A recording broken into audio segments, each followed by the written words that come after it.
Hey guys, so I wanted to talk to you about, how to make an offer, how to make a winning offer. In particular, what you need to do in order to craft the price. So I have another video that actually talks about how to write the winning offer, actually writing the contract. I just wanted to do a quick video to kind of explain, how I teach, how you come up with the actual number you're going to offer. So your client saw this home, they love it, and they're going to ask you something like, okay, what do you think we should offer, right? So when they ask you that, I want you to know, what we're going to have to do in order to get them the right answer, right? So like many of the things that people ask you, the answer initially, if somebody asks you that, right off the bat, just say it depends. So I'm going to show you why it depends, and this is the answer that you would give them. So I always teach that you're going to do one thing and talk to two people before you actually come up with the price you're going to offer. So the first thing you're going to do is actually comp the property. We're going to look to see if the price that is listed on the MLS for that home is actually market price, right? So a lot of times people kind of choose a number out of, pick it out of their butt and then just say, hey, this is what I want to sell my house for. And unfortunately, there's a lot of agents out there not educating them on how detrimental it is to overprice a property, which I teach you, because it's important you're able to explain to a seller that this is actually hurting them very badly to do that. So oftentimes properties are overpriced, especially if you saw a property that had been on the market for a while. That's usually the first culprit, right? That the price is just not right? So it's important that we do comps. I do another video showing you how to comp. I won't go into that, but mainly I just need you to understand is this price that they're asking for this property make sense? Is this market value? Is this above market value, or is this below, so that you kind of know where you stand? Because if somebody's $25,000 overpriced, then you need to know that before you submit an offer. Even if your buyer might be like, that's fine, just submit that offer for that price. But if that property's not going to appraise, or that they're paying way too much for that property, then you need to be there to educate them. Okay, so the first thing you're going to do is comp the property. The first person you're going to call after you comp the property is the listing agent. Why do you call that person? I want you to call the listing agent so we can find out who our competition is and if there's anything special we need to know about this property, okay?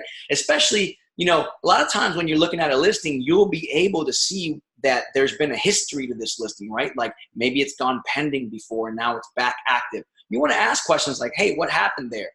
Because we want to make sure that there wasn't anything wrong with the property or anything like that. But mainly I want you to call them and say, hey, I have a client who's potentially, we're still looking at a few other houses, but we're looking at yours as potentially something we might put an offer on. Out of curiosity, do you have any written offers at the time? Find out if there's other competition, any written offers, or if they say no, they don't have written offers, what kind of activity have you been getting? What kind of feedback have you been getting? The more questions you ask this agent, the more that they will tell you. Some will be a little vague about it if they're smart, because the more they tell you, the more leverage you get, right? And that's what I'm teaching you here. I want you to ask so many questions that they're kind of giving you all this leverage to craft your offer. They might say some things like, hey, my sellers really need to move. They're motivated. Okay, that's like code talk for you can offer less, right? You can get a little bit more aggressive with the price. They just want this done, right? So the more and more you ask them those questions, do you have any other written offers? What kind of activity have you getting? If they do have offers, you can be like, hey, can you tell me where they're at? I just want to make sure I submit something that wins us the offer. They might actually tell you what it is. They might say, well, I got offers above full price. They might say, I got an offer for full price. Or they might say, hey, it's not full price, but it's close. You just keep asking them, building that rapport. The better rapport you have with an agent, the more they'll tell you, okay? So that's the first two, right? You're going to comp the property, and then you're going to call the agent. And then I always ask the listing agent, hey, is there anything special I need to know about this property that I might not know? Just get them talking, give you leverage. After you have the comp, and after you have the information from the listing agent, now you have enough to craft an offer and bring a strategy to your buyer. So now you can go to your buyer. So the second person you call is the buyer now. Now you say, hey, look, here's the situation. I've talked to the listing agent.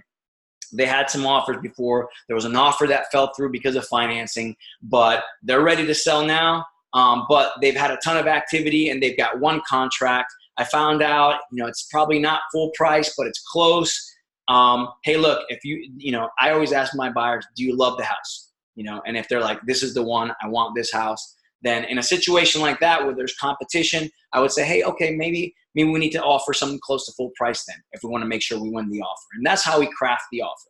If the buyer says, nah, actually I looked up another property there I like better, I'm not sold on that property, then maybe say, hey, well, let me ask you this, if we were to get it at a certain price, would you move forward? And maybe you still make a more aggressive offer on that home, even though you think you might still lose the offer. You get that buyer into actually signing something and making a move on something. So that's how you would craft it. So first you comp the property, then you get the information from the listing agent. Then depending on those pieces of information, we craft a strategy for your buyer. So I hope this kind of illuminates it a little bit. Like, it's not about watching these videos and learning how to do it perfect the first time. I just want you to understand the rationale, because I get asked this a lot. So now you guys know, you can put this into action. Hope you appreciate that, and I'll talk to you guys soon.